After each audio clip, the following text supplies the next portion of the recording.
Good morning, good evening, or simply hello to everyone out there at the screens directly here from our headquarters in Dortmund. And we are happy to kick off now our 7-day event series that truly build virtual bridges within and beyond the complete Wilo world. Ladies and gentlemen, welcome to the SDG Action Days 2022. Before we start, I will introduce myself before we start the complete event. My name is Yannick Prostzeit and normally responsible for factory tours here in Dortmund out of the group marketing team. But due to my past as a radio and television speaker, I'm happy to be your moderator for the next days. And SDG, the Sustainable Development Goals. Normally 17 goals. But we as the company Wilo choose 7, where we think we can have the biggest impact as a company. And 7 is the big number for the next days. 7 days, 7 countries, and as well 7 SDGs. And every country will present one of these special goals for you out there.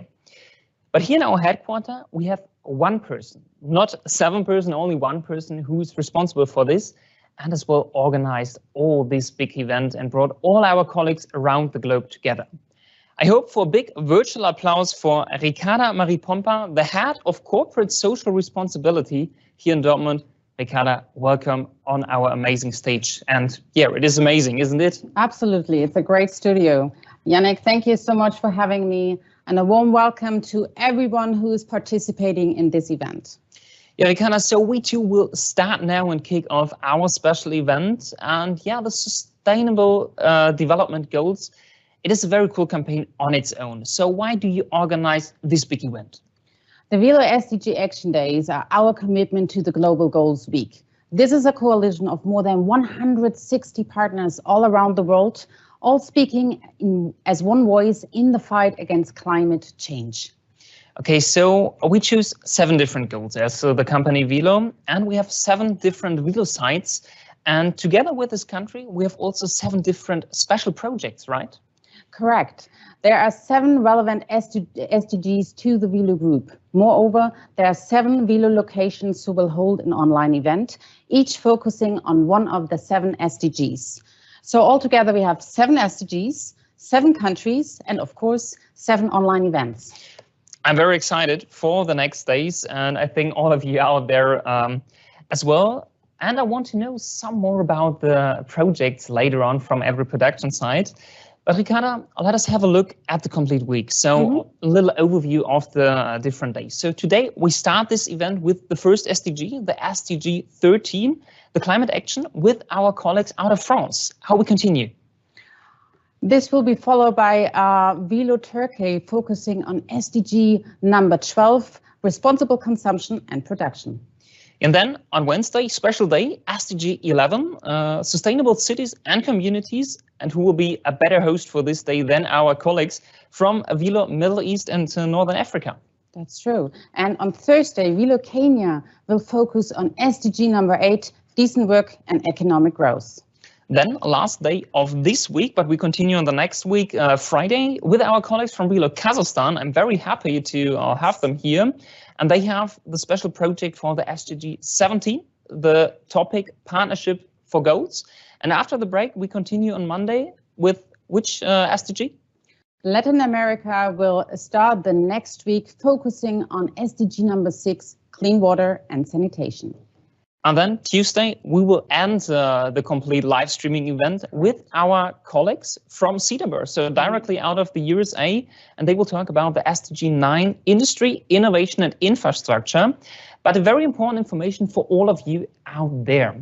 Due to the different time zones, the live stream will not start every day at the same time. So we have different start times, so please check the live events you will follow and that you are perfect in time for every day.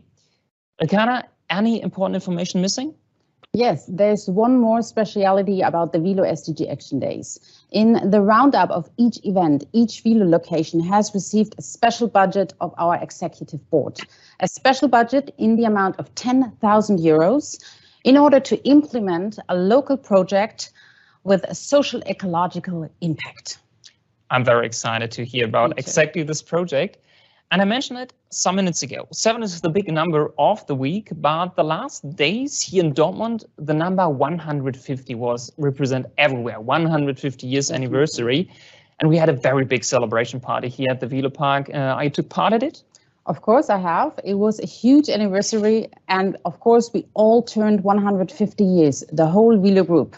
But in addition to this group's anniversary, all Wilo locations who are participating are also celebrating their very unique, very special anniversary on their own. So, of course, we will have a look at that, right? Yeah, for sure. And yeah, today, as you mentioned, it is not the 150 years. Today, the number will be the 60, because we have a 60th anniversary of Wilo Laval. So our colleagues from France, this is why we start today with this country. And yeah, for this, we have our colleagues directly to us. So welcome out of France, our managing director, Philippe Marjolais and Marc Guyot. So you two, bonjour et bon anniversaire. Bonjour. Bonjour. Merci Yannick. Good morning, ladies and gentlemen. Good morning to our partners and to the Wilo family. Hi, Marc. Hi, Philippe. You are the HR and site manager here in Wilo Laval. Thanks for hosting us today. Welcome. Yeah, very good. So we are honored to launch this sustainability week, starting, as you mentioned, with the SDG 13 climate action, with you will see a strong focus on CO2 emission. Here in Laval, the motto is "Make it happen," and you will see a lot of implementation. Back to you, Yannick. Okay, so thank you very much for the welcoming words of you. And we have a very special start every day, because we want to ask every host 5 questions. So Philippe, you has a little, or you has a big wingman to your side with Marc. So you two will split the question, as I learned from the rehearsals. So let us start with our first question directly to you, Philippe. Can you share us some facts and some information about Wilo in France? Yes, for sure. So first of all, it's 1,200 Wilo employees acting in France on 6 locations. And they are all contributing, we are all contributing to a 450 million euro turnover business. Location-wise, Château is the headquarters of Wilo France, near Paris. We have Aubigny as well, site production, R&D site as well, located in Aubigny, in the center of France. And of course, Laval here in the center-west part of France. As to domestic market, France is the #2 country for the Wilo Group in Europe. This is in brief. Okay, so that sounds very cool, and we need to separate a little bit, because we have Wilo in France with all sites, and as well we have Wilo France. And with a look to Wilo France directly, Philippe, again to you the questions. What are the main pillars of the Wilo France CSR strategy? Yeah, you're right. It's a long-lasting story for us in Wilo France regarding CSR strategy. It's more than 15 years that it has been started. And I would say around 4 pillars. First of all, the product. Development of sustainable, efficient solution is one pillar. The second one is production, where energy and energy saving, let's say, in operation, in processes, and also in, let's say, innovative equipments is a priority. Then comes social and environmental involvement. And of course, maybe the most important one, empowerment of our staff. This is about Okay, thank you, Philippe. And now a little bit to your side, to Marc now. Marc, with a look now to Laval. Concretely, how does exactly this, what Philippe mentioned, translate on the sites, and particular in Laval? Can you give us some examples of energy efficiency projects?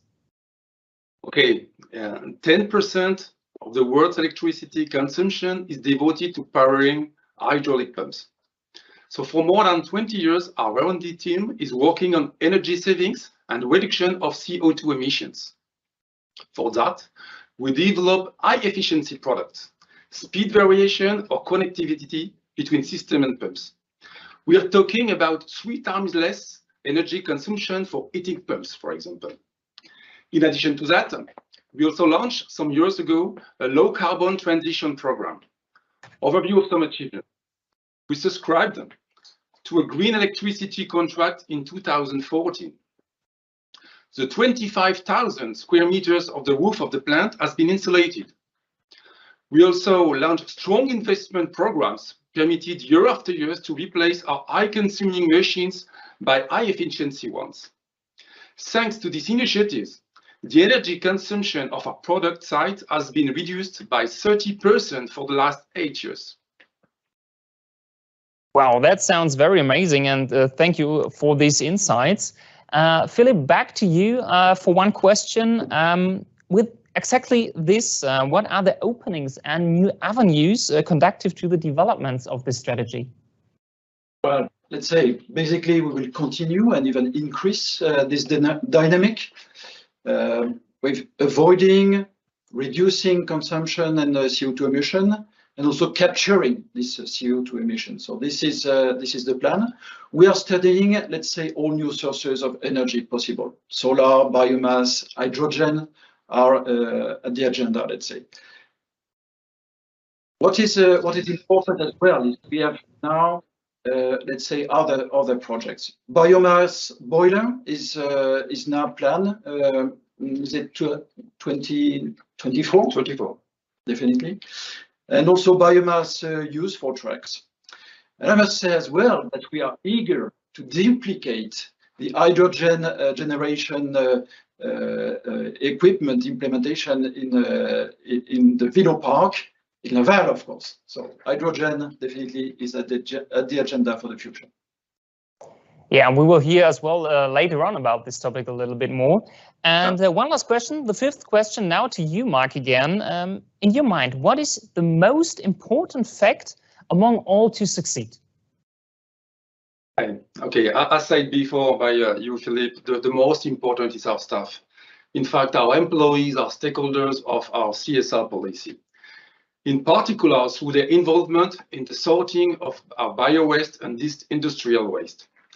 Thanks to them, it's possible to recycle and recover more than 95% of our industrial waste. Other initiatives are reducing carbon impact on the daily life. We are talking about home carpooling, hybrid vehicle charging station, or provisions of bicycles. These are good examples. Yeah, you too. Thank you very much for these insights, and I think a perfect start in our SDG Action Days and as well in our day with the SDG 13, the climate action. And to strengthen all this information, we have a little video about Wilo in France, so I think we can look at it and learn something more about it.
Amazing, isn't it?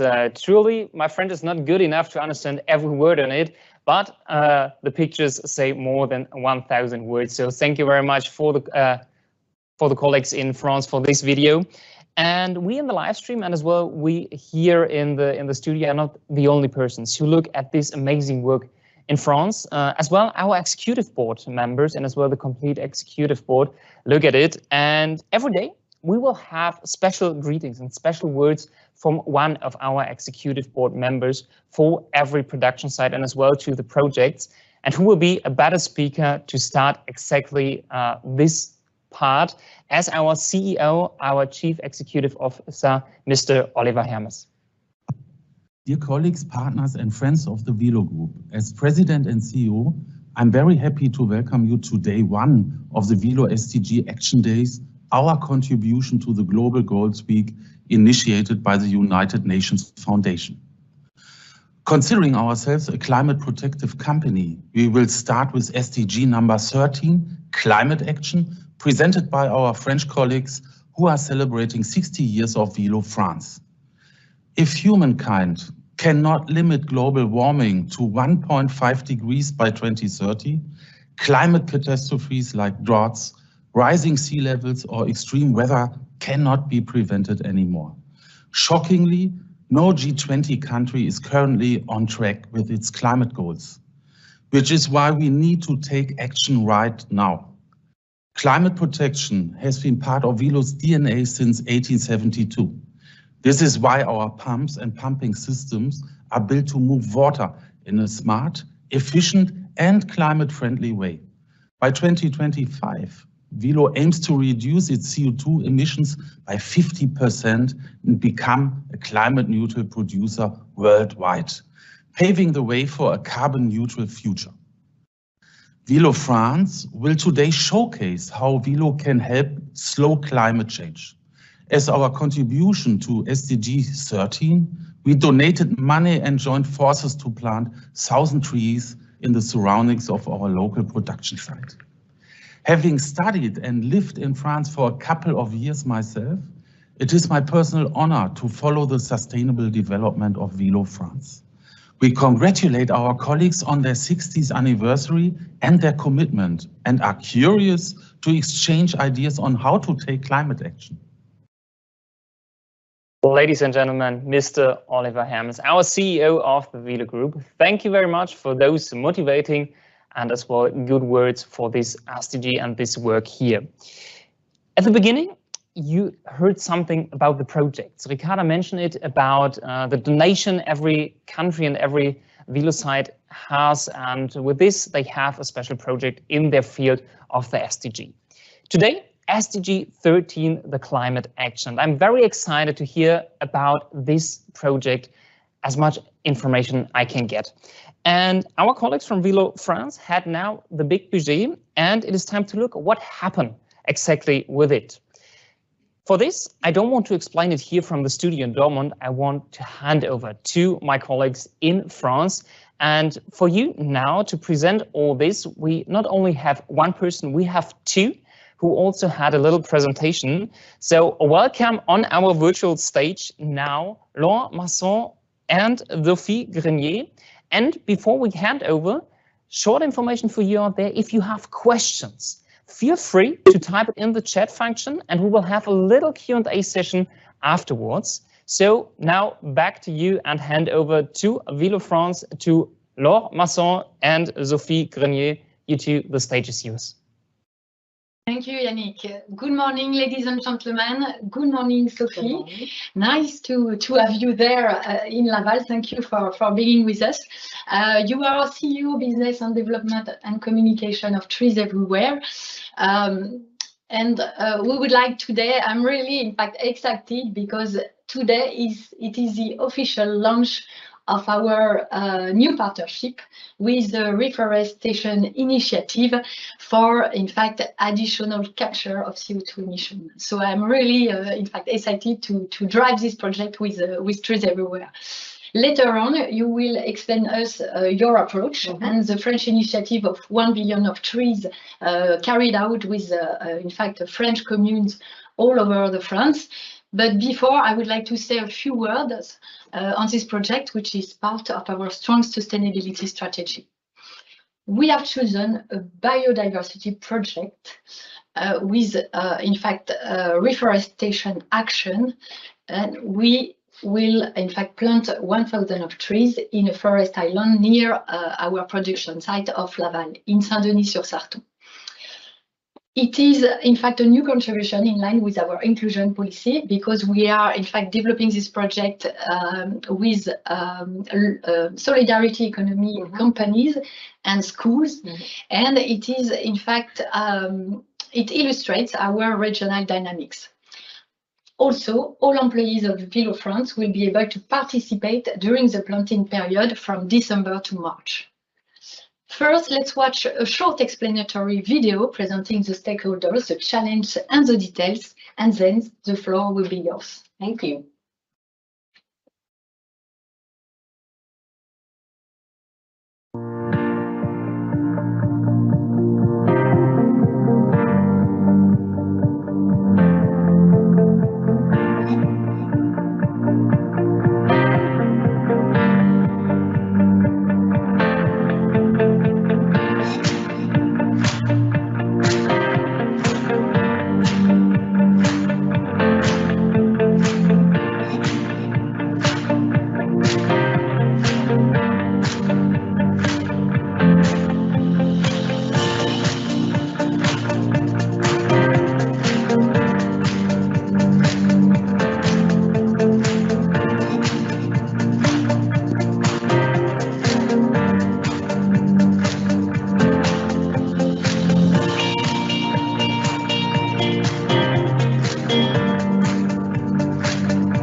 Great, many thanks.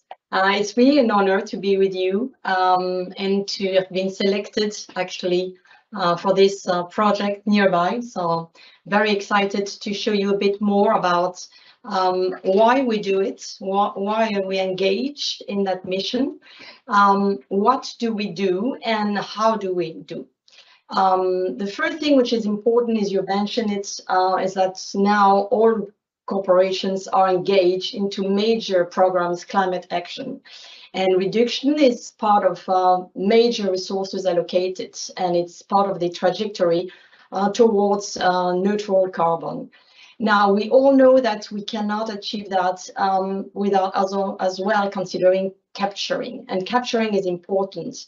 And now in terms of actions, natural-based solutions, either the sea, oceans, and the forest, are two very impactful solutions that not only capture the carbon, but also bring what we call economic benefits, systematic economic benefits, as well, that also have an impact on soil retentions and water. So this is why we've decided to engage and to create, we're a young company, but to create these initiatives of 1 billion tree, 1 billion trees with local social towns, small towns around France. We have 35 basically towns that we can go and engage. What we do is we plant those trees in what we call unused lands or brown fields. And that's very powerful because there's a lot of terrains available there. I would like to give you some metrics because it's always difficult to know what are trees capturing, because it depends on the soil, it depends on the type of trees, it depends on their size and so on. So it's very difficult. So we're engaging a lot of budgets into scientific research, R&D, to be able to give you the right figures. But we estimate that to be able to capture 1 ton CO2, we need to plant 5 trees that will capture this 1 ton CO2 for 30 years, because times of the trees are growing. So if we consider that in Saint-Denis, we're going to plant 20,000 trees, that would represent 4,000 tons equivalent captures over 30 years. If you consider that you and me and all of us, we basically issue about 10 tons per year of carbon every year, we should plant 50 trees. So you make the matrix all around and you see the impact, the real impact of what we can do. And that's very important. Now, how we do it and what we want to achieve there is to have these forest islands all across. First in France, then probably the next country would be Germany, where there's a lot to do as well, and there's significant initiatives there that can be reinforced. I'd like as well to thank all of you to be there and to dedicate time and resources. We cannot act alone, neither you, me, or anybody on Earth, to bring, what we hope to do, a small action. We have to do it together, and that's the project we want to bring together, meaning basically towns, mayors, corporations, us planting, and as well using solidarity companies that are employing small handicapped people. So that's the all together that will bring some hope to what we can do. Thank you for your attention. Thank you, Sophie, for a nice project. First, we will begin in France with, in fact, 1,000 of trees, which is almost, in fact, 1 tree per employee. It's time for questions. Feel free to ask Sophie some additional details on this project. So you can put your question in the chat. Feel free. During waiting some question for you, Sophie, on my side, I would like to know the difference between, in fact, a natural forest and the one, in fact, done by humans, by in fact, people. Yeah, what is that's a very interesting question. First, you have what we call primary forests. Primary forests are the ones that are, growing themselves. They don't need human beings. And you can see if you look around, I don't know, railways and so on, you see amazing trees, growing naturally. So that's the first thing. The second thing is what we call silviculture. Basically is for the wood production, and we need wood, so we need that. But to be able to produce wood, you need very organized trees and a lot of space in between trees, and that requires space. And then our project is climate forest, and those climate forests, we aim to really create carbon sink. So it's very densely planted, 3 trees per square meters, and with a lot of variety of species. And that will create those carbon sinks that we need to capture the carbon and to create biodiversity. Thank you, Sophie. I have, in fact, another question, because right now, with, in fact, the increase of temperature, we are facing, in fact, water stress, rain deficit, and what are, in fact, the options we have to fight against, in fact, those risks and to avoid, in fact, fires in forest? Well, that's a very good point. I don't think we have the questions. I think there's a lot of scientists as well that are looking at that situation in terms of all the troubles we have with the fire. One solution would be to have those very dense planted forest islands, because if you think about it, the fire goes when there's also the wind, and that the wind can go through the forest and gain and then expand. If we would be able, for example, to really create those spaces, or those very dense spaces, that might be the one solution. What I just wanted to say is that nature gives us solutions. So we all like to build things and to use technologies, but also nature could be a good solution. Thank you, Sophie. So Thanks a lot. I think nature would be the word of the end for us. Thank you very much for being there, Sophie.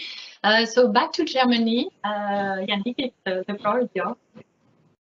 Yeah, thank you very much, Laura, and as well, Sophie. Thank you for your answers, your explanations, and as well, thank you for this wonderful project. And it is amazing to see what happened and as well will happen in the future. And I think it fits perfectly to your SDG 13, the climate action. Yeah, and ladies and gentlemen, we continue now with our next part on our agenda. And now we want to give all of you out there a little impulse and a little motivation to do as well something good in this field of climate action. And we will have a little keynote now. And I'm very happy that we have the perfect speaker for this. She is the Deputy Director of Brand Expertise for Kantar. So, ladies and gentlemen, a warm welcome to Judith Pataki. Judith, welcome on our stage. Welcome on the virtual stage. And I see we can see your presentation in a few moments. So I will hand over to you. And I'm very excited to hear your motivational impulse for this project. Thank you very much, Yannick. Good morning, Yannick. Good morning, everyone. I'm really happy to be with you this morning. So today's topic is climate action. What I wanted to bring in was the consumers and the citizens' point of view. So share some insights to help understand consumers' level of concern about climate change and what they actually expect from businesses. The insights that I will be sharing come from a research that we conduct at Kantar. It's a wide research across 32 countries and 38 sectors called Sustainability Sector Index. You did short interruption. If it's possible, we can see your comments directly on the presentation. So if you can unshare and share it again, we will try it so that everybody can see it a little bit better. Sorry. Let's try again. No problem. Perfect start, and we will look. Now it's perfect. Now it's perfect, and now you see my comments, I guess. Now we see your comments again. Okay, so I'll just do it this way. So now it is perfect. So you see, we are all human, no machines. So back to you, Judith, sure. And enjoy your time on stage. Okay, so let's look at people's actual concerns. Here we ask them about their major concerns. This is from earlier in 2022, and what we see is that economy and war come in first. So this is not a surprise given the geopolitical context of this year, and especially inflation is a major part of the economic concerns. People are confronted to strong inflation for the first time in a very long time. So this is a major concern.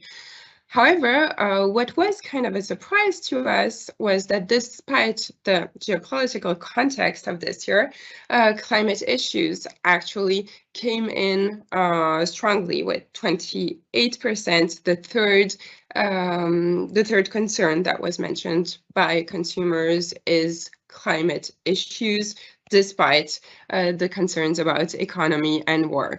This is also probably supported by the fact that we did see some major floods, fires, resource scarcities in the last month. So climate issues really start to hit closer to home to consumers.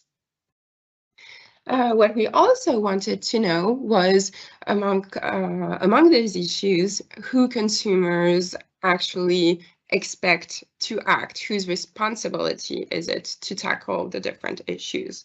For climate issues, it's very clear that there's a strong expectation from companies and businesses to act, and that's the first issue that companies and businesses are expected to act on, way ahead of work or pay conditions or of resources and energy. However, climate change is also seen as a shared responsibility, a responsibility of the general public and of the media as well. Now, if we focus on the SDGs framework, French consumers think that sustainability issues that businesses should tackle are in 5 major areas, and climate action is clearly one of the 5, together with life below water, life on land, clean water sanitation, and decent work and economic growth. If we look more in detail, we actually measured 43 sustainability concerns that can be related to one of the SDG goals. And what comes out is in France is that people feel that companies should focus on improving work conditions, so child labor, worker exploitation, rights at work, and living wage, but also environmental concerns come out strongly: loss of biodiversity, water pollution, or greenhouse gas emissions are among the top 5 concerns for French consumers. What's interesting also is if we compare French consumers' concerns compared to other European markets. Here you have the blue ones that are more socially oriented and the green ones that are more environmentally oriented. And you can see that the balance is slightly different according to countries. So France has a slightly more social orientations among top concerns, while Northern European countries, for example, Denmark, but Germany as well, or Poland, or not so northern, even Italy, are more environmentally oriented in their concerns. We also see some generational differences. So we are witnessing some shifts across generations. In France, the younger generation has more environmental expectations from companies. Their strongest expectation is that companies act on greenhouse gas emissions leading to global warming, so really environmentally oriented, while the older generation, Generation X and baby boomers, give stronger priority to social concerns. For example, access to jobs with a sufficient living wage is a clear priority to them. So differences according to geography, according to generations, but also according to living conditions. The more you have comfortable living conditions, this is what you see in France, the more you are willing to tackle climate issues and you give priority to climate issues, while if you are more in a struggling situation, you logically give more priority to purchasing power. Now, so we've seen that climate action is a priority for consumers, that they have strong expectations from businesses, that there are some differences according to generations, according to living conditions, or according to geography. But now, very concretely, where are companies and where are brands expected to play in terms of sustainability actions and climate action in particular? To help understand that, what we did was map sustainability issues by their importance, so how important they are seen to be by consumers and by how relevant they are for each of the sectors. One first finding is that climate action really comes out as an important topic, since carbon footprint and greenhouse gas emissions are mentioned among the top concerns and among the most relevant ones for 15 out of the 38 sectors that we assessed in this area. And the expectation from businesses to take leadership on these is very strong. For greenhouse gas emissions, French consumers' first action that they expect is reducing carbon emissions from companies, and both across their business and through their supply chains. for companies' carbon footprint, the key expectation is using renewable energy sources. Now, if we look at a couple of sectors, what are the expectations of consumers? Here's the example of the automobile industry. For the automobile industry, priorities are clearly environmental. What you see on the upper right side of the mapping, priorities are greenhouse gas emissions, air pollution, and companies' carbon footprint. Well, if we look at utilities sector, so electricity, water, gas, the situation is slightly different. So of course, this is impacted by the context of inflation that is having a strong impact on electricity, on gas. So what we see here is that expectations are both environmental and social. You have on the upper right side of the mapping, so the top priorities, greenhouse gas emissions, air pollution, but also poverty that comes through very strongly. So the question here for utilities and also for some other sectors is how can you, as a company, answer both social and environmental concerns? We saw an interesting example from a utilities company in the UK called Octopus, who is the UK's fourth biggest energy supplier and who supplies exclusively renewable energy. For Octopus, exclusively renewable energy, but also at very competitive rates. And they are working on setting aside a fund to help customers who are currently struggling to pay their bills. Their double focus on social and environmental concerns has really been working well for them, since they have seen a very strong increase in both revenue and in the number of their customers. So an interesting example of combining the answers to both social and environmental concerns. So these are the main insights that I wanted to share on climate action today, and I'll be happy to answer any questions you may have. Thank you, Judith.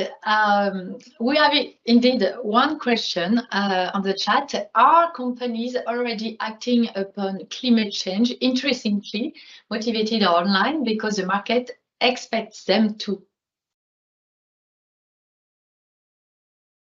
So are they acting? Yes.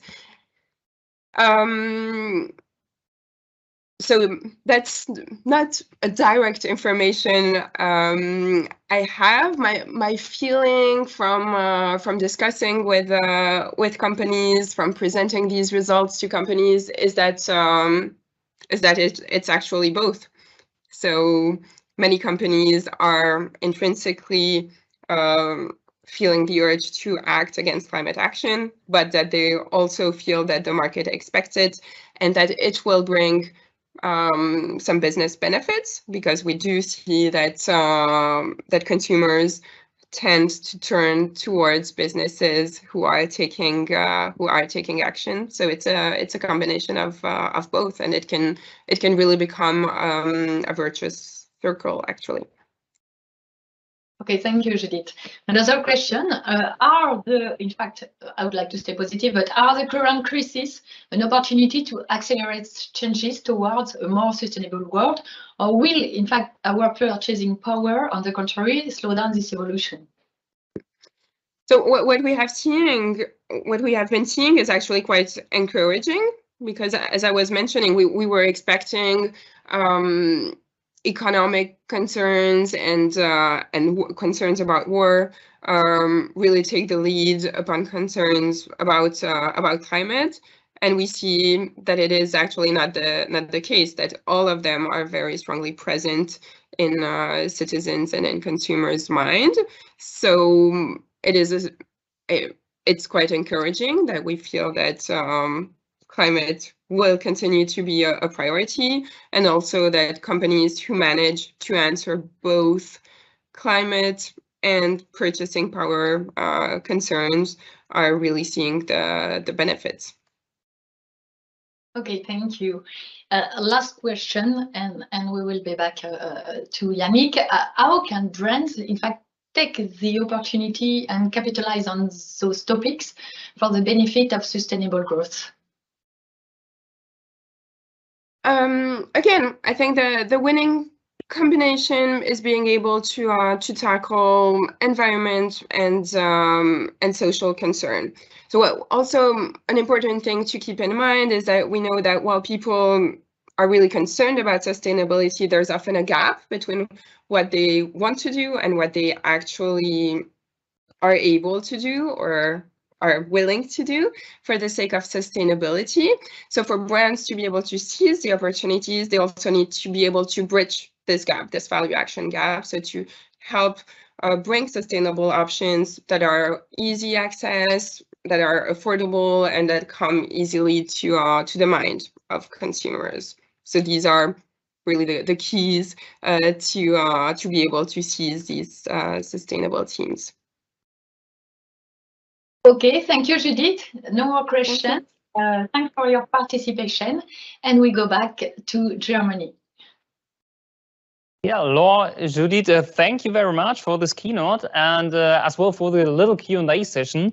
And we have also 2 questions in the chat, which will be a little bit more to the first part, to the first presentation of you, Laure and Sophie. So probably you can answer these questions. So the first one is, who's planting the trees? So you probably work together with schools. I see Sophie comes back in the screen. So yeah, who's planting the trees? Who's planting is a very good question. As you know, we're really building relatively big projects. So we're talking about few thousand square meters. So we cannot do it pro bono and only with schools, and that will not be enough. So what we do, and this is part of the social actions we want to bring, is that we employ companies that are employing low handicapped people that are working in all the green areas. Normally, those guys would mow the roads, the greens, or they would do such green projects. So we're employing those people.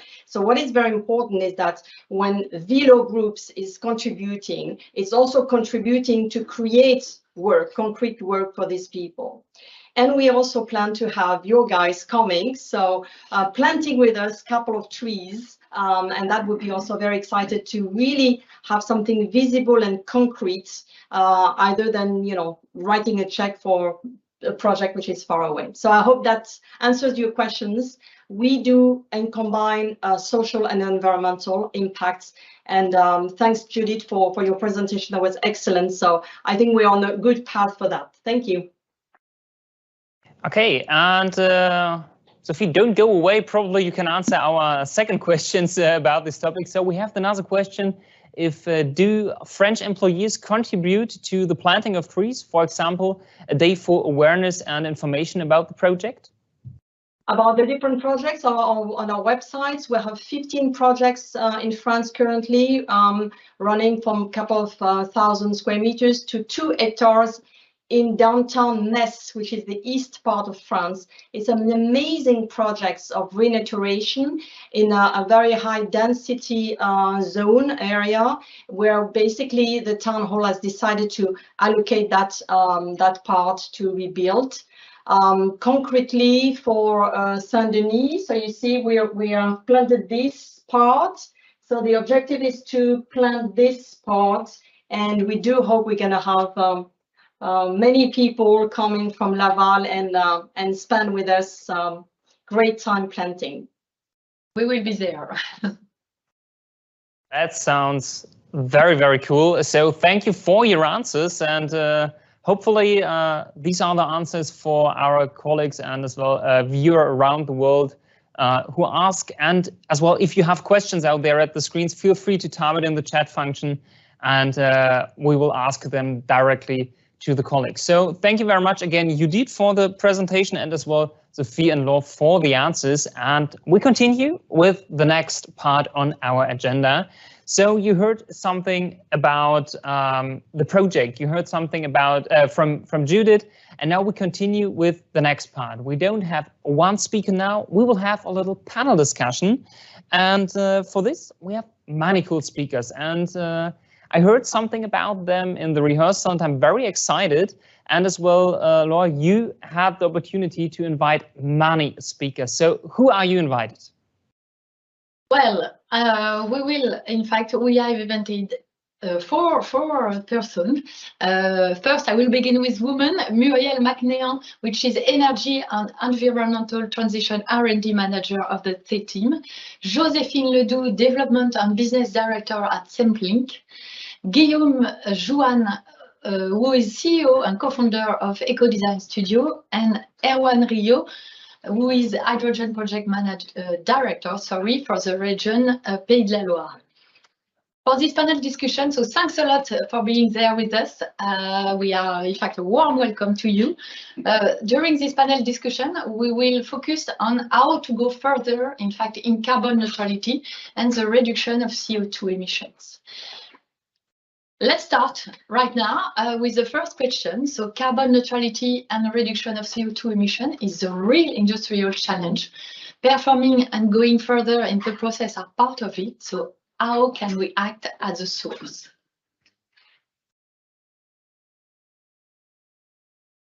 Guillaume, I yes, thank you, Laure. So, hello everyone, thank you for giving me this opportunity to present what we call the eco-design and life cycle assessment. You had some input and a lot of information on the project on the factory site on Wilo in Laval and also worldwide. But Wilo is also a manufacturing company, so they design process, they design product, and as a company they have then some responsibility about the carbon footprint of each product, material, process, end of life. All of these steps has some impact on the environment. So how you can decrease the impact really at the source, it's by working on eco-design. Eco-design is really the global visions that take the environment inside the design process, such as customer expectation, cost control, technical, feasibility, quality, and every single things that designers used to have. Now they also have environment, but environment in the perspective of life cycle. So what are the raw material I use? What are the process I use, the type of transports, what are the impact at the use phase, what are the end of life, and every single steps may have some impact on environment, and all the Wilo designers has an impact on this environmental impact by designing product. So now they have some tools in order to know and to decrease this impact. This approach in eco-design is just looking on business is really relevant because we have few studies that say that globally performing an eco-design approach is really interesting on profits because it has at least a neutral or even a positive impact on profit due to the fact that you can reduce the cost of material transport or other things, due to the fact that you can expand your market by performing by giving to the market better or greener product. And it's also really interesting, you had the presentation from Conta that citizens wants to take actions on climate change, but citizens are also employees. And by performing eco-design, companies usually report an increase of employee motivations because you give another sense in the design process because they can really take actions on their business life. And it's a changing concept. You have a lot of things that happens in France and in Europe. You have more and more questions about the environmental labeling on mass market product, but also on business products. You have a lot of ISO discussions in order to see how we can make some standardizations on eco-design and life cycle assessment. Life cycle assessment is really the way you can measure or you can quantify the impact on the environment, because before decreasing, you need to know what are the impact and not focus on maybe I think that this is the key issue. So what we do in life cycle assessment and what Wilo's designers can do since a few months, and that they can collect data coming from the product. So the bill of material collects the data, all the life cycles information, transport, usage, and end of life. This could be what we call primary or secondary data. So this could be a mass or an hypothesis of transport or an hypothesis of energy consumptions in the process. Then they can use this data with databases in the lifecycle assessment area. We have different databases. The most known is called EcoInvent. It's a worldwide database, and this database allows them to have this information. So they can say, okay, I use 1 kilograms of ABS, and then the database will give them the information what is necessary to have this average kilograms of ABS. So all the input and the output from the natures, from the extraction of the petroleum until this ABS. And then we use different calculation methods in order to transfer and to calculate impact. And at the end, they may have like pictures of the impact. What are the key issues on climate change? Is it the raw material? Is it transport? And what things? And we also have other input, other impact. We can have impact on abiotic depletions, on ozone layer depletions, acidifications, and other things. And this allows them to have global pictures of the design of their product, what are the key things, and where they can act, and how they can decrease the impact and reduce the impact on climate change. So at Altermaker, we are really a software editor, and we developed a software called Eco-Design Studio, which is used by a lot of companies, mainly in Europe. We have a strong partnership with CETIM, so we have a lot of companies in the mechanical industry, but not only, as you can see. And what the users can do really in the software, they can model their bill of material, model everything, and then really have the possibility to understand where does the impact come from. So here you can see the green things is the raw material, so you can see that the raw materials has a lot of impact, for instance, on climate change, and this is due to the jar component and the handle and support. And then you can, or even the designers can even go further and understand, is it this material or another?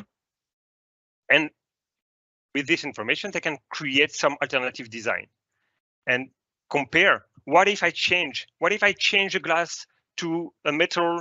What if I change this by another? What if I change a suppliers in China by a suppliers in France?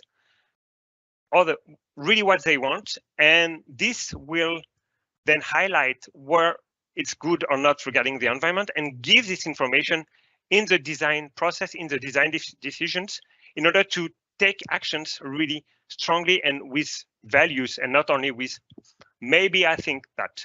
And that's the power of life cycle assessment in the area of eco-design.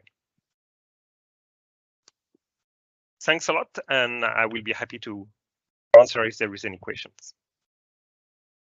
Thank you, Guillaume. So we see that, in fact, decisions can make the difference, and we will go on. We will answer the question at the end of the panel discussion. We will go for a second question in this circular economy and sustainable resource management approach. CO2 absorption is becoming a new market. What is the projection, sorry, for tomorrow? Muriel, the floor is yours. Yes, is it okay for the sound? Yeah. Okay, thanks. Thanks to Wilo for having invited CETIM to your fabulous conference. Wilo and CETIM has a really close cooperation since several years. And first, I will present you. Is it okay for the presentation? Yeah. Yes, okay, it's red. Yes. So the CETIM, in few words, it is a technical research institute for mechanical industry. We are present at national sorry, yes, at the national and international level, with several implantation in North Africa as well as in Asia. And we are really close to mechanical manufacturers because we have been set up by a government to help our 6,500 companies spread on the national territory. Our missions are three. In fact, we have to develop technologies through R&D programs, ambitious programs, in order to be able to support SMEs, transferring them all these technologies.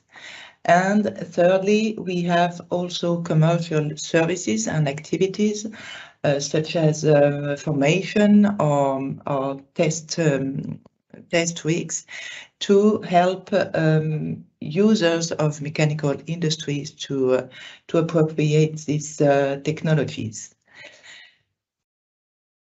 The different expertises necessary for mechanical industry are really large, not only materials or test rigs, but also E&D or all digital technologies in which we invest since 55 years. And regarding R&D program, in charge of which I am in charge regarding energy and environmental aspects, there are a number of 4 and address as it was said, all the CO2 emission reduction for transport with e-mobility, so hybrid or electric cars, all items about hydrogen, regarding essentially storage and tightness, and all the digital tools in favor of energy consumption and monitoring of production tools. I am especially in charge of circular economy and decarbonation, which are the items of the day. So I wanted to make a focus of our 15 million euros program for the period 22-25, which will be built on 5 million euros of investments as well. And the program is built on 4 axes, in which Wilo will recognize, I think.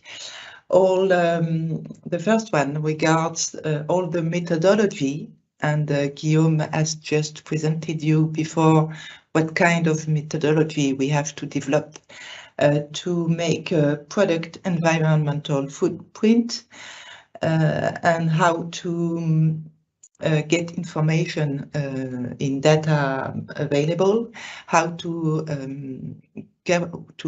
guarantee traceability of this information. All these aspects will be regulated in few years. So we are working right now for the manufacturers to be conform with the CE marking in 5-6 years, approximately. As the second axe regards resources efficiency, resources in a large meaning with energy, of course, and all what is related to materials and lubricants also, and all the water use in industry, not the water resources for consumption, human consumption, but all the water use in industry, how to avoid and to save water in industry. The third item is really important for circular economy. It's regarding durability and residual life. The 2 items are much more complicated as just two single words, because durability is really complicated to be determined by manufacturers. The question is, how long will live my equipment when I produce it, including maintenance and reparation actions. So just with this definition, you can imagine all the process we will have to set up to calculate the durability of an equipment. So you can understand why we need some R&D research program.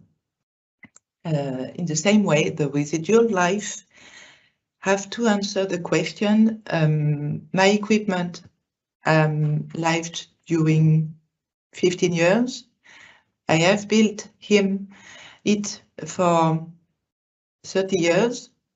Right now, is it still true that there is 15 years left, or more or less? I don't know. So we have to question how to address this question for end users. And the fourth axe regards CO2 captation, storage and uses. Since the European Commission considers that CO2 captation is an answer to decarbonation. So decarbonation can be addressed reducing fossil carburants, but it can also be addressed capturing CO2. So there are a lot of technologies supporting CO2 captation, and we are regarding this for manufacturers. All the program is based on the life cycle assessment. As explained Guillaume a few minutes ago, it's really important in the logic of resource, process, products, investigations, because all is linked. And in the perspective of a circular economy, which is a little bit more complicated than the circle on the illustration. This is the missions of CETIM, and I hope that we will deliver some concrete results for mechanical industry, of which Wilo is a major representative. Thank you, Muriel, for your input. So we speak about, in fact, innovation in products, in R&D projects, and emission capture. Added to this innovation is digitalization for greater energy efficiency. On an installation, for example, concretely, how does it work and what benefits can we get from it? Josephine, can you help on this point? Yes, hello. Yes, I'm going to, hello everyone. I'm going to show you a concrete example of how can we use the innovation, and especially with the new pumps that Wilo have bringing out recently. I'm going to show a presentation as well.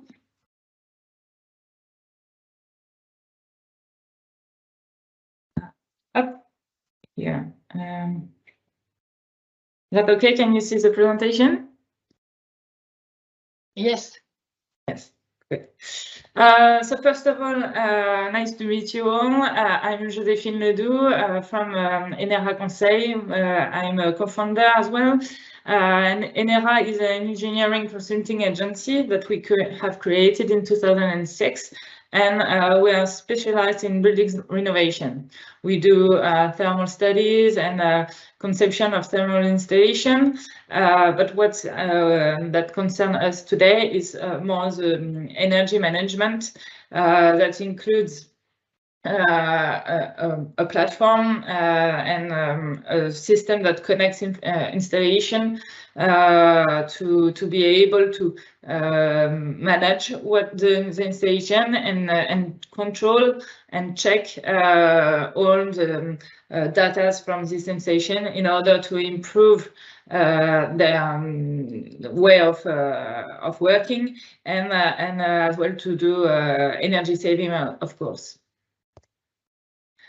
So the project I want to talk to you about is a concrete, a real project. We have done with Wilo a POC, a proof of concept, with these new pumps.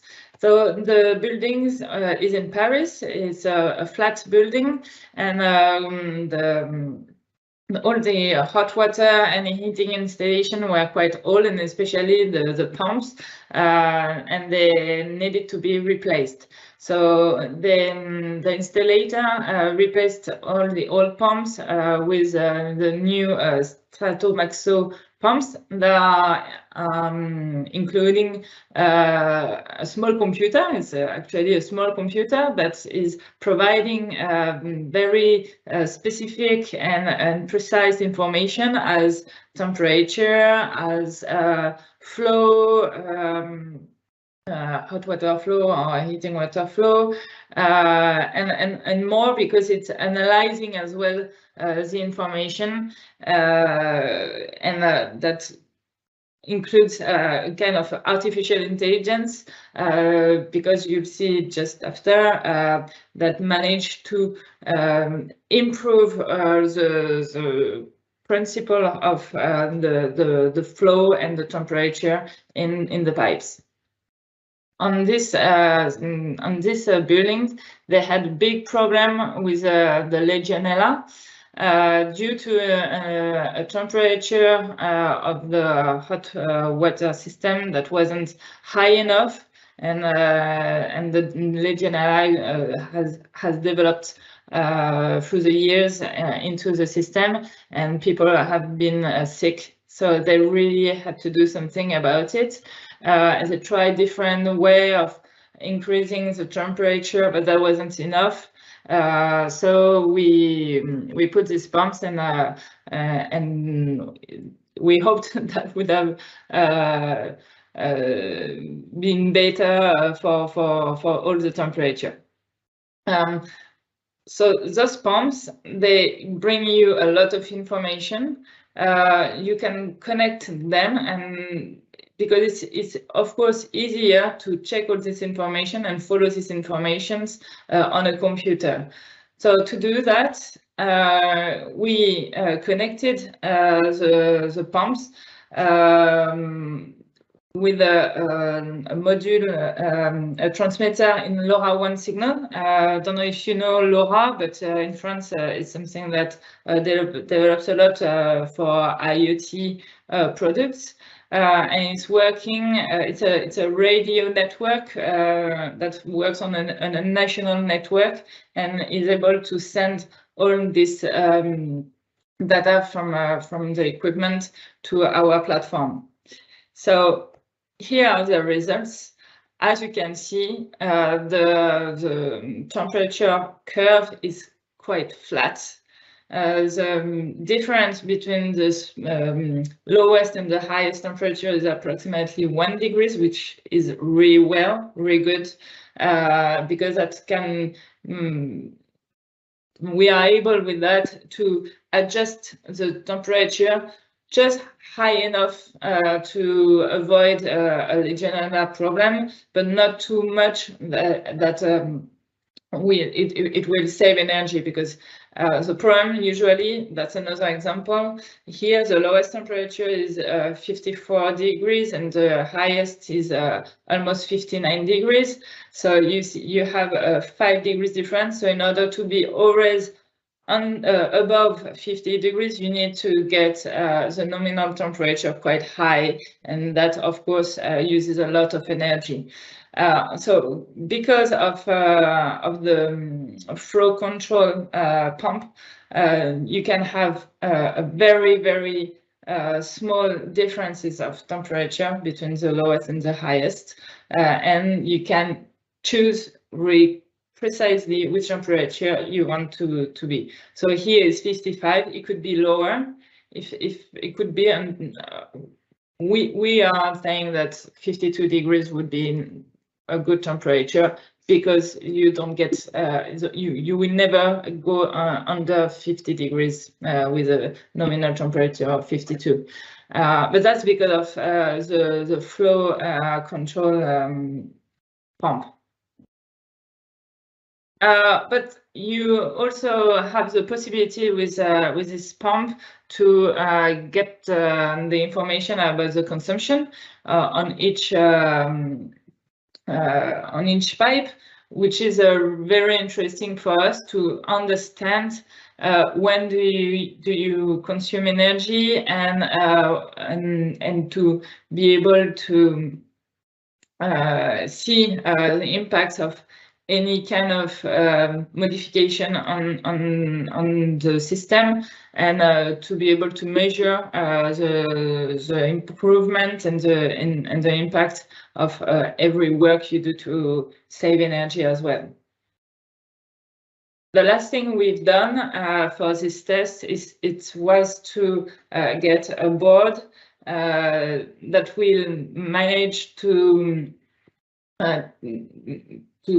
check all the time the state of the installation, so and the pump. The objective is, of course, to have an eye on it and get alarms if something goes wrong, but as well to go towards the predictive maintenance of all this installation. For now, the only thing that really is kind of predictive maintenance is the time of work. So here you see that this pump has worked already over 3,000 hours, but you can here have the number of hours and see when you probably have to change your pump. And that's a very good information for the installer. They can try to organize all the change of their products.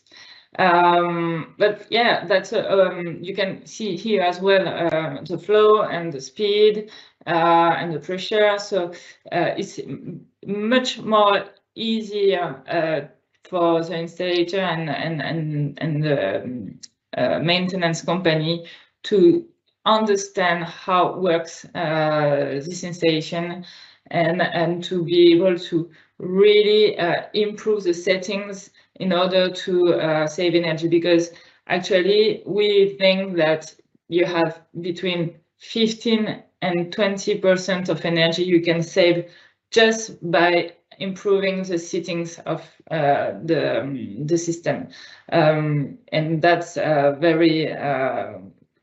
very interesting, because you don't need much investment for that, and straight away you can reduce your consumption of energy.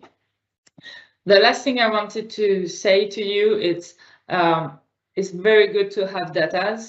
The products are more and more digital, but you have not to forget that digitalization has an impact on environment because of the energy consumption, because of the way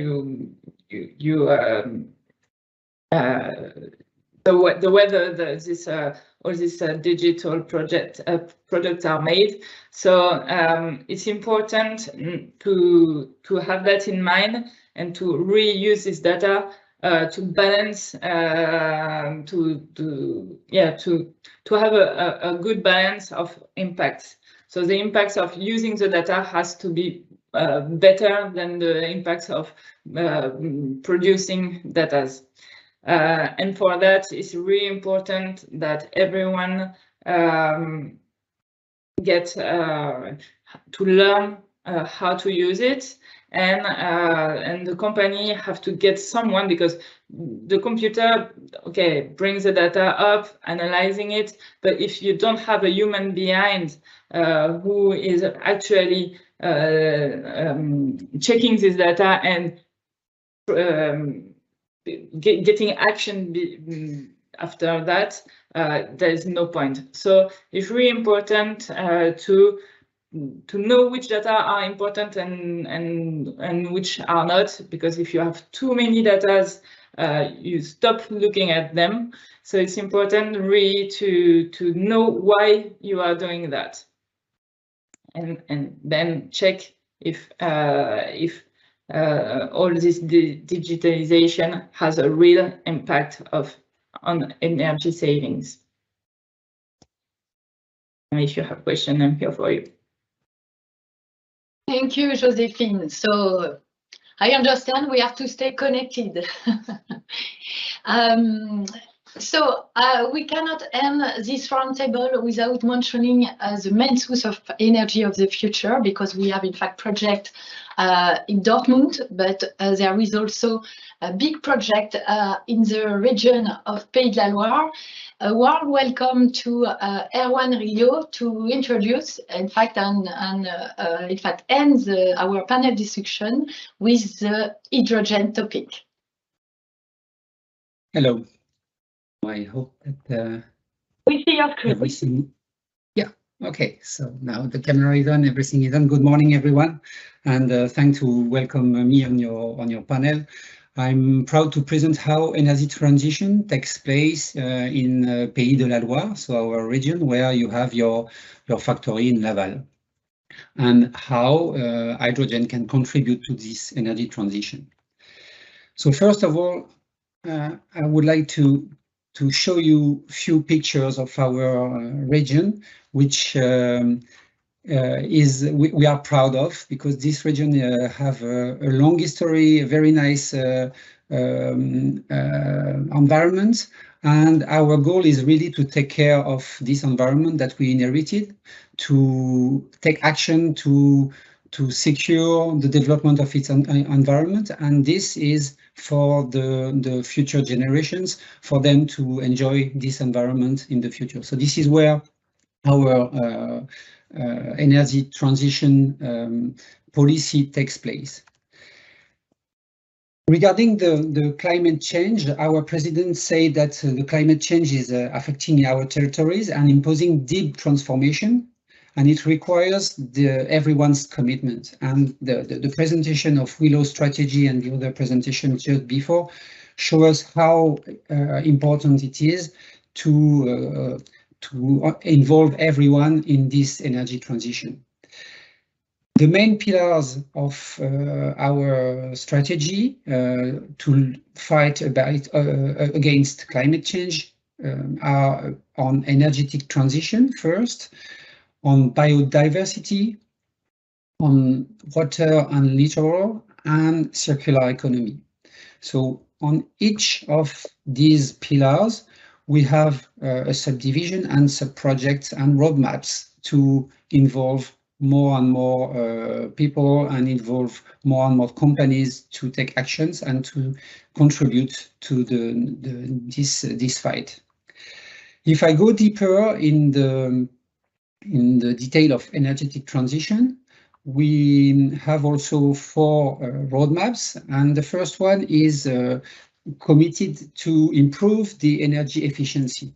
And I was glad to hear that the site in Laval did 30% of improvement on energy consumption over the last 8 years. It's a great example of what company can contribute, and the result today, I think this result is particularly valuable. So the first roadmap is on this transition at company level, but also at individual level, where the region is supporting everyone to improve the insulation of their house, the way to warm it, so different type of actions. Eco-mobility roadmap is also a quite important one, encouraging to share the vehicles, to use more trains, bicycles, and a combination of different means through the services of the region, which are named ALEOP. Smart grids are the next set of actions, and the presentation we just listened to was very interesting because this is in this field where we have to connect, learn, analyze that data, and enjoy more circular actions between different systems. And the last that I will go deeper in is hydrogen, and this is my role to develop this project for Région Pays de la Loire. So going in detail in the different streams we want to develop in the region is the two first one are focusing on emergence of hydrogen network. So the hydrogen network is not yet operational in every part of our country, but we have the chance to have one sub part of the region that is already operational with production, distribution, and use in different means. And this is what we want to develop, having more local and circular use of hydrogen.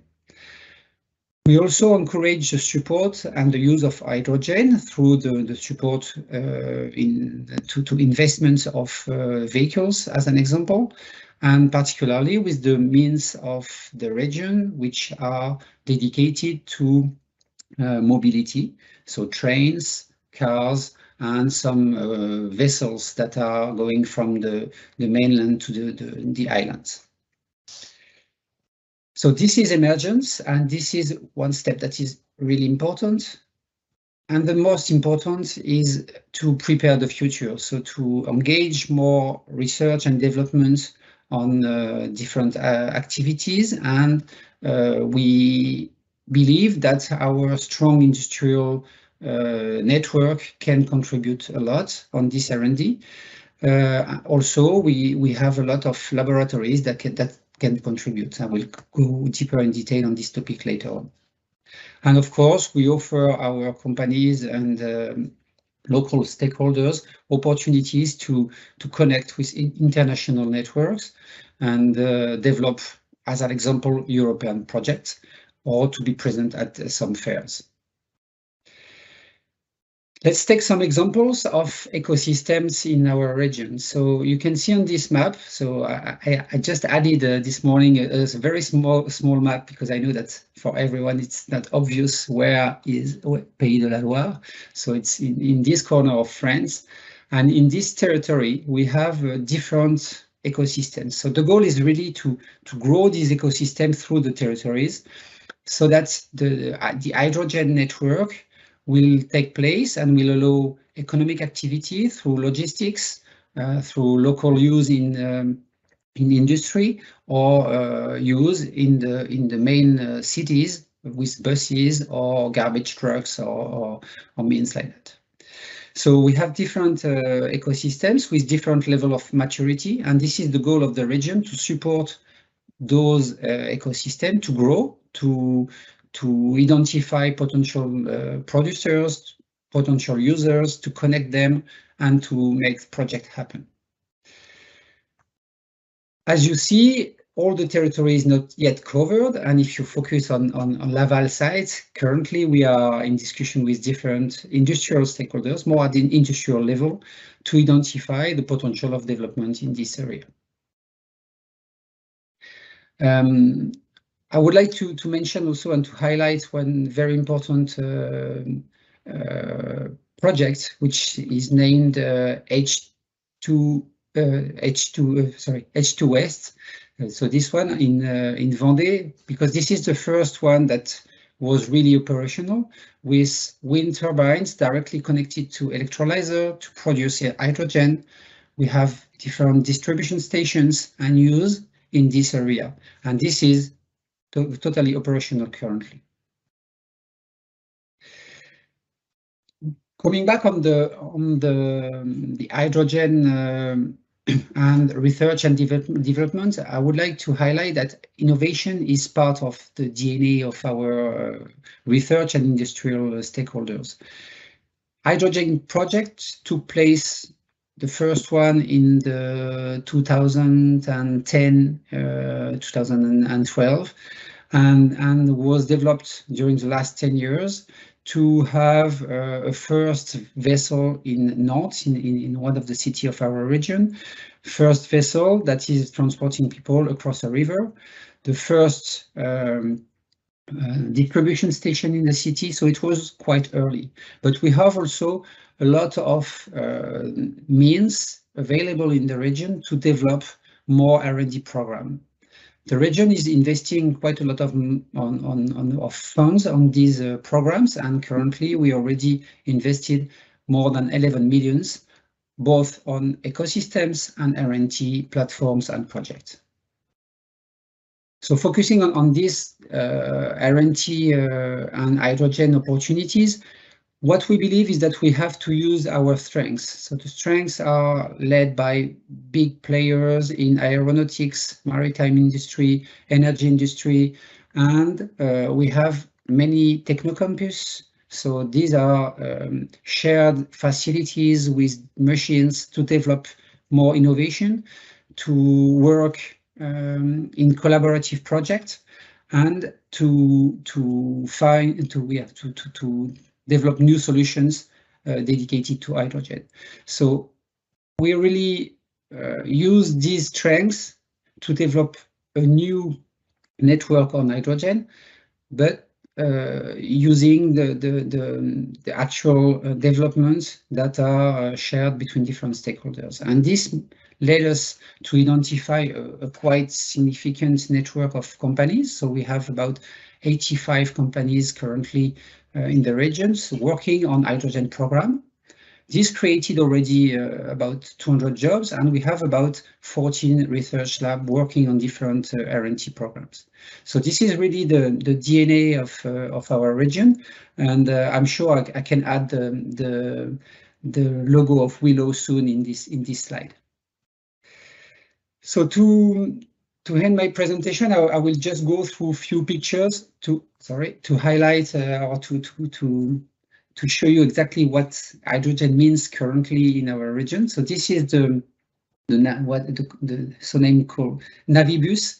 So the first river boat in France running with hydrogen, and its particularity is clearly that it has been developed a long time ago, and it was the first one. So it's allowed to learn, to monitor a lot of data, and to improve, to upgrade it, so that now we are the version 2 of this bus, and we have some reliable solution to implement. Another example of project is dedicated to racing. So in Le Mans city, you know that we have a famous race, 24 hours, and the vehicle with hydrogen is currently used for not the 24 hours, but for a side race.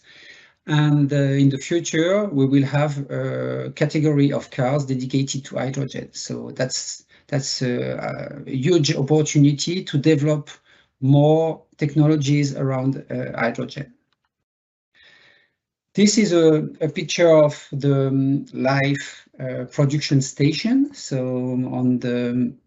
on this side, you can see the wind turbines that are fully dedicated to this hydrogen production. And this is this particularity that this plant is producing hydrogen only when the wind is blowing. So we have a direct connection, and this is a 100% green hydrogen that is produced.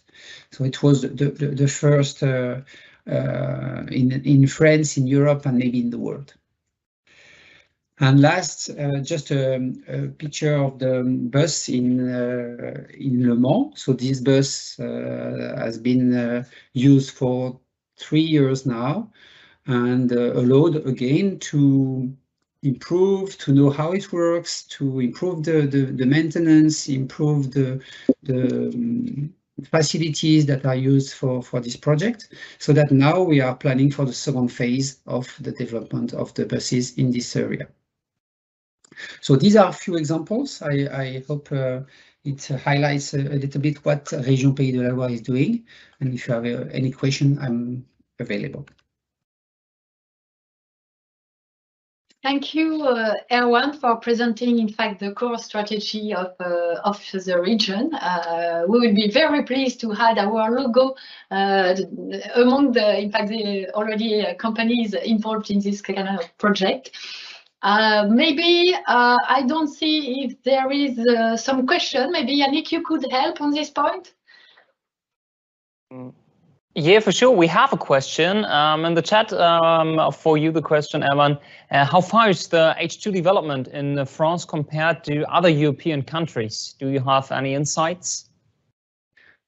Yeah, I would say that it's always difficult to make this type of comparison because we always want to be the first of the world, the best one.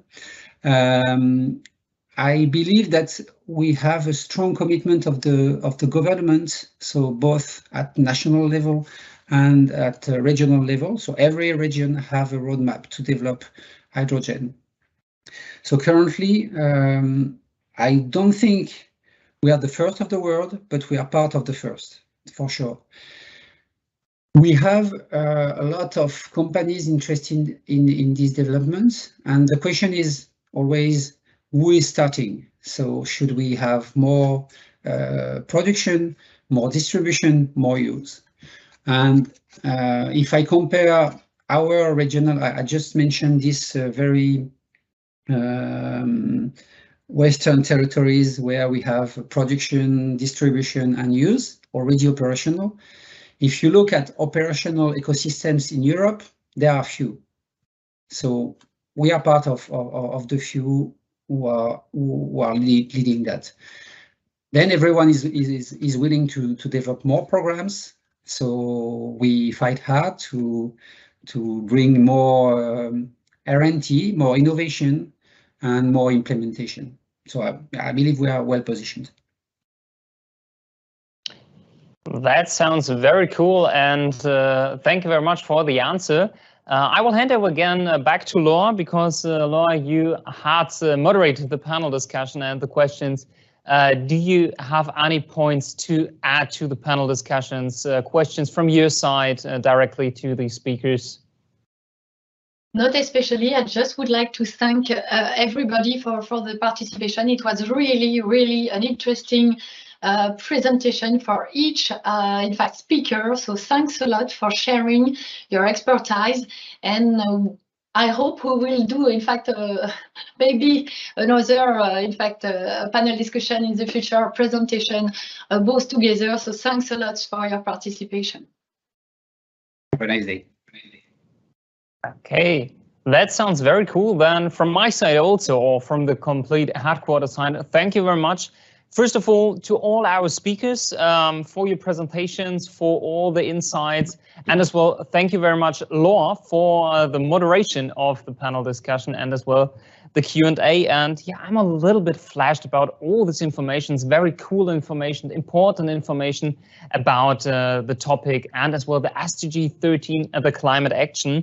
And yes, we are nearly to the finish line of our live streaming of the first day of the SDG Action Days. And we started the day with a short introduction with Ricarda, who is responsible for this big topic here at the headquarters at Wilo. Then we continue with our hosts of the day with Philippe and Marc, who answered us 5 questions to the start and gave us some insights of Wilo in France and as well Wilo France, and as well about the celebration of the 60 years of Wilo Laval. We continued with the SDG Action Project, so the donation and what's happened with this, with Laure and as well as Sophie Grenier, and it was very cool to hear about it. And after this, we had a motivational wordings from our CEO, Oliver Hermes, and after this, we all get an impulse from Judith Pataki to be also active in this field of the climate action. Yeah, now at the end, we have the panel discussion with many cool informations in many parts of this field. And now we are next to the finish line, but we decide that I will not end the day. We want that our hosts of the day will end our first day of the live streaming. So again, back to France. Thank you very much from my side to all of you at the screens. See you tomorrow again with Wilo Turkey, and I will hand over now to our three hosts, Philippe, Laure, and Marc. Thank you for joining in, and the stage is yours again. Yeah, thank you, Yannick. Thank you to all of you. This was definitely a very interesting presentation and comments. I would say we have learned a lot. First, we have learned also that connection is key, and this was highlighted more or less in all of your presentation.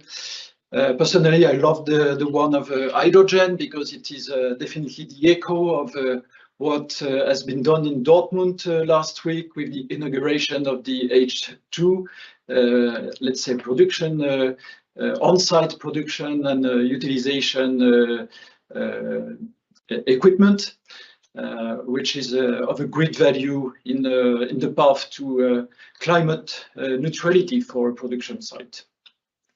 So we have learned a lot. We have been also proud to share with you our collaborative project together with Trees Everywhere. So this is for sure the highlight, finally the highlight of the day.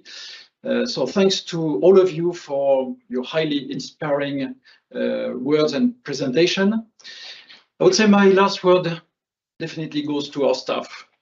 And amongst all we have said regarding technologies, initiatives, collaborations in the direction of this climate actions, let's say, what is really the key lever is definitely our staff, because it's not only having them committed to our strategy in our production facility here, but it's also having them, let's say, aware and also committed that everything can be done, or a lot of things can be done also outside of the company. And this is, I'm really convinced that this is the key level. So thanks to our committed staff. We can close. Yeah. It was great. Thanks again. And see you in Turkey tomorrow, Yannick. Yes? Is it right? Yes, it is right. Thank you again for your last words. Now I have also the last words. Again, thank you very much for joining in, and see you tomorrow, as well as you mentioned, with Wilo Turkey. So have a nice day, have a nice evening, or whatever you do now. See you tomorrow with the next day of the SDG Action Days. Thank you. Thank you. Goodbye. Thank you.